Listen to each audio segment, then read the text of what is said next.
Bitcoin की analysis video में आप सभी का स्वागत करता हूं। वीडियो काफ़ी ही ज़्यादा इंपॉर्टेंट है। बिटकॉइन देखेंगे तो यहाँ से बार बार दोस्तों सपोर्ट लिया है, बाउंस गया है। नेक्स्ट टाइम भी सपोर्ट लिया, बाउंस गया। थर्ड टाइम दोस्तों सपोर्ट लिया, बाउंस गया। और चौथे टाइम में मिला ब्रेकडाउन। ब्रेकडाउन के बाद हुआ पुल बैक के बाद प्राइस फिर से अगेन से फॉल कर रही है। तो क्या यहाँ से फॉल करेगी तो हमको सेल करना चाहिए या हमको बाइंग की अपॉर्चुनिटी मिलेगी, वो सब चीज़ें इन डेप्थ के अंदर बात करने वाला हूँ। अगर यहाँ पर देखोगे मेरे भाई तो आपको समझ में आ रहा होगा कि ये हमारे एक इम्पॉर्टेंट SR फ्लिप एरिया है। ठीक है, SR फ्लिप एरिया मेरे भाई इसलिए है क्योंकि बार बार यहाँ पे आपको प्राइस के अंदर रिएक्शन देखने को मिला है। अगर आप ध्यान से देखोगे तो समझ में आएगा, यहाँ पर रेजिस्टेंस लिया, जब प्राइस लगातार फॉल आ रही थी तो यहाँ से जो पुलबैक हुआ मेरे भाई, ये पुलबैक होने के बाद इस लेवल से आपको अच्छी खासी डाउनफॉल देखने को मिली। एक अच्छी खासी डाउनफॉल जो यहाँ पर एक लो लगा। ठीक है, लो लगने के बाद मेरे भाई प्राइस ने इस जोन से निकला तो एक अच्छी खासी आपको मोमेंटम देखने को मिला। जब भी प्राइस किसी जोन से निकलती है तो अच्छा खासा मोमेंटम करती है। फिर से प्राइस किया जब प्राइस ऊपर गई तो इसी लेवल से रेजिस्टेंस लिया मेरे भाई, क्योंकि इसको ब्रेकआउट करना इतना आसान नहीं था। यहाँ से पुलबैक लिया, पुलबैक लेने के बाद अगेन से ब्रेकआउट किया तो यहाँ पे एक लंबे समय तक आप देखोगे तो मैं वीकली टाइम फ्रेम यूज़ कर रहा हूँ। तो आफ्टर ब्रेकआउट देखोगे तो मार्च में ये कि मार्च में क्या हुआ, ब्रेकआउट हुआ। ठीक है, और अभी चल रहा है सितंबर, मतलब लगभग 6 महीने प्राइस इसके ऊपर सस्टेन किया। तो ये लेवल हमारे लिए इंपॉर्टेंट है। अभी फ़िलहाल प्राइस इसी लेवल के पास है। तो क्या यहाँ से टेस्ट करने के बाद ये ऊपर जाने वाली है या इसको ब्रेक करके नीचे आने वाली है, ये सब चीज़ें यहाँ पे डिटेल में बात करने वाला हूँ। तो हे दोस्तों, आपका भाई अनिश बात कर रहा हूँ। चैनल पे पहली बार आए हैं तो चैनल को सब्सक्राइब करके नोटिफिकेशन ऑल पे सेट कर लें ताकि क्रिप्टो की लेटेस्ट अपडेट सबसे पहले मिल पाए। और हमारे टेलीग्राम चैनल को ज्वाइन नहीं किए तो लिंक डिस्क्रिप्शन बॉक्स में, कमेंट बॉक्स में टॉप पे, वहाँ से टेलीग्राम चैनल जरूर से ही ज्वाइन कर लें। यहाँ पर मेन मुद्दे की बात है मेरे भाई, यहाँ पर CPI डाटा। आप सभी को पता है 13 सितंबर को 6 PM पे यूएस का CPI डाटा आने वाला है। और यूएस का CPI डाटा जब भी आता है तो मार्केट में आपको एक हाई वोलेटिलिटी देखने को मिलती है। ठीक है, तो CPI डाटा पर आप नज़र रखना, इसकी अपडेट आपको टेलीग्राम पर सबसे पहले मिलेगी। आपको वोलेटिलिटी अगर देखना चाहते हो तो CPI डाटा के टाइम पे आप लोग देख सकते हो, लेकिन ट्रेड वहाँ पे अवॉइड करना। वहाँ पर ट्रेड करने का रूल कुछ और होता है जो मैं आपको नेक्स्ट वीडियो में बता दूंगा। अभी फिलहाल CPI डाटा का आपको डेट और टाइम याद रखना होगा। अगर आपकी कोई यहाँ पे ट्रेड इनिशिएट हुई होगी तो उसको क्लोज करना होगा, क्योंकि यहाँ पर दोनों साइड के लोगों को बर्बाद किए जाते हैं, लॉन्ग वाले को भी और शॉर्ट वाले को। उसके बाद प्राइस के अंदर एक मोमेंटम आती है। ठीक है, अभी फिलहाल देखो मेरे भाई तो आपको समझ में आ रहा होगा कि प्राइस ने यहाँ से चलना चालू किया, मतलब यहाँ से ये वाली जो लेवल है यहाँ से बिटकॉइन ने चलना चालू किया। और जब बिटकॉइन की प्राइस या कोई भी फाइनेंशियल एसेट की प्राइस जब ऊपर चली जाती है तो जाने के बाद एक ऐसा समय आता है जब पे प्राइस रेस्ट करना चाहती है। ठीक है, मतलब उसको आराम करने का मन करता है कि हम आराम करेंगे। तो ये लेवल हमारा रेस्ट का लेवल है, क्योंकि ऊपर से जब नीचे आएगी तो कहीं ना कहीं सपोर्ट जो मिलेगा, सपोर्ट पे या की लेवल पे प्राइस रुकने का कोशिश करती है। अब यहाँ पर एक झटके में ध्यान देखो मेरे भाई, आपको समझ में आ जाएगा।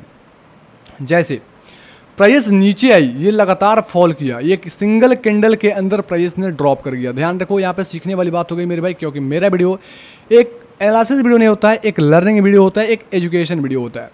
और प्राइस ने सिंगल कैंडल के अंदर अपने सपोर्ट को चार्ट लिया, लेकिन दूसरे तीसरे चौथे कैंडल, मतलब 15 दिन, अगर मान लिया तो 7 के 21 दिन मानो आप। ठीक है, 21 दिन मानो या आप 18 दिन मानो, क्योंकि 5 दिन लेफ्ट है इस कैंडल की क्लोजिंग के। ठीक है, तो आप यहाँ पर देखोगे तो इतने दिनों से लगभग 18 दिन से प्राइस इसी लेवल पे होल्ड की हुई है, मतलब रुक रही है, सपोर्ट काउंट कर रही है, जो कि एक अच्छी बात हो जाती है। अगर प्राइस सपोर्ट काउंट कर रही है तो इसकी एक्टिविटी सबसे ज़्यादा आपको कहाँ दिखेगी, छोटे टाइम फ्रेम के अंदर।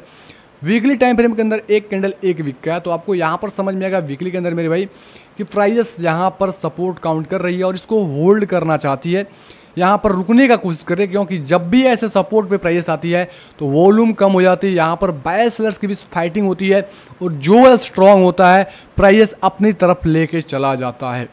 यहाँ पर इस चीज़ को ध्यान रखो। तो अभी कोई यहाँ पे चीज़ें नहीं हुई कि हाँ यहाँ पे बायस स्ट्रॉन्ग है या सेलर से स्ट्रॉन्ग है, क्योंकि इस केस में यहाँ पर मापना मुश्किल है। ठीक है, तो इसको समझेंगे हम 4 घंटे के अंदर, क्योंकि एक दिन से भी पहले ज़्यादा रिएक्शन आता है आपको 4 घंटे के अंदर, कि 4 घंटे के अंदर एक्चुअल में क्या हो रहा है। यहाँ पर कुछ हमने ड्राइंग किया, सबसे पहले इसको विजुअल करते हैं ताकि आपको समझ में आए। मैं यहाँ पे कुछ शिफ्टिंग करूँगा, क्योंकि शिफ्टिंग यहाँ पे काफ़ी ज़्यादा ज़रूरी है। ठीक है, इसको मैं डिलीट करता हूँ क्योंकि इसके अभी कोई काम नहीं है। पहले का लेवल था जो हमारा एक्सपायर हो चुका है। अब नेक्स्ट लेवल क्या है, तो आपको समझ में आ रहा होगा मेरे भाई कि ये एक लेवल था जो काफ़ी अच्छा कारगर काम किया था प्रीवियस टाइम के मार्केट के अंदर। अभी रिसेंटली काम किया है, प्राइस ने तो ऊपर गया लेकिन इस लेवल से फॉल कर दिया और फिर इसी लेवल पर रेजिस्टेंस काउंट कर रहा है। मतलब यहाँ पे थोड़ी सी शिफ्टिंग की आवश्यकता है। अगर इस लेवल को आप थोड़ा सा शिफ्ट करोगे तो इसको ऐसे हटाओगे मेरे भाई और इसको यहाँ पर शिफ्ट करोगे, ठीक है। ये हमारा मेन लेवल हो गया। ये भी मेरा जो लेवल है दोस्तों यहाँ से ये हटेगा, इसकी कोई ये एक्सपायर हो चुकी है, ठीक है, लेवल एक्सपायर हो गए हैं। अब यहाँ पर आ गया तो आपको इधर का पीछे का मत्था पच्ची नहीं करना है, करंट प्राइस सेक्शन पे मत्था पच्ची आपको करना है। आपको समझ में आ रहा होगा जब भी प्राइस आती है तो यहाँ पे एक हैवी रिएक्शन मिलता है, प्राइस ऊपर चली जाती है। अगेन से हैवी रिएक्शन, प्राइस ऊपर चली गई। अगेन से प्राइस ने यहाँ पर रुकने का कोशिश किया, फिर से ऊपर बाउंस गया और फिर से ड्रॉप करके यहाँ पर संभलने की कोशिश कर रहा है। तो अब यहाँ पे असली गेम क्या होगा आपको सिंपल सा समझ में आ रहा होगा कि यहाँ पर क्या लग रहा है। तो यहाँ पर आपको लग रहा है ये first bottom, this is our second bottom. ये कंफर्म तब होगा कि सेकेंड बॉटम है जब यहाँ पे एक प्रॉपर ब्रेकआउट मिल जाएगी। अब यहाँ पर ध्यान रखो, ब्रेकआउट के बाद ही हम यहाँ पे लॉन्ग की एंट्री करेंगे, ठीक है, क्योंकि सारे लोगों का यहाँ पे थिंकिंग क्या होता है कि कंफर्मेशन के विदाउट ही जब ड्रॉप आती है तो सेल के अंदर जाते हैं, क्योंकि यहाँ पर अगर प्राइस ड्रॉप आती है तो अलग की बात है, लेकिन कोई यहाँ पे कंफर्मेशन नहीं है। ड्रॉप आएगी तो ड्रॉप के साइड जाएंगे, थोड़ा सा संभल के ट्रेड लेंगे, ठीक है, इस चीज़ को ध्यान रखो। लेकिन अगर ब्रेकआउट करती है तो यहाँ पर रिस्क थोड़ी सी कम हो जाती है, ठीक है, ठीक है, क्योंकि यहाँ पर ऑलरेडी सेलर्स ट्रैप हो चुके थे, विक्स लगी, उसके बाद प्राइस, क्योंकि फ्यूचर का चार्ट देखो तो आपको समझेगा। मैं अभी ये स्पॉट का चार्ट यूज़ कर रहा हूँ, तो यहाँ पर फ्यूचर का चार्ट आप जाकर देख सकते हो। जो ये विक्स लगी है, विक्स इससे नीचे गई थी, तो अगर ये ब्रेकआउट करके ऊपर सस्टेन करता है और ये जो लेवल एक्चुअल निकल के आता है, ये लेवल 26,171 मतलब 26,200 मान सकते हो। 26,200 के ऊपर ब्रेकआउट पे एक लॉन्ग की एंट्री ली जा सकती है और पहला टारगेट ये हमारा मेरे भाई होगा 26,795 यानी $26,800 का, ठीक है। उसके बाद दूसरा टारगेट जो हमारा होगा मेरे भाई 27,300 के आसपास तक का होगा, ठीक है।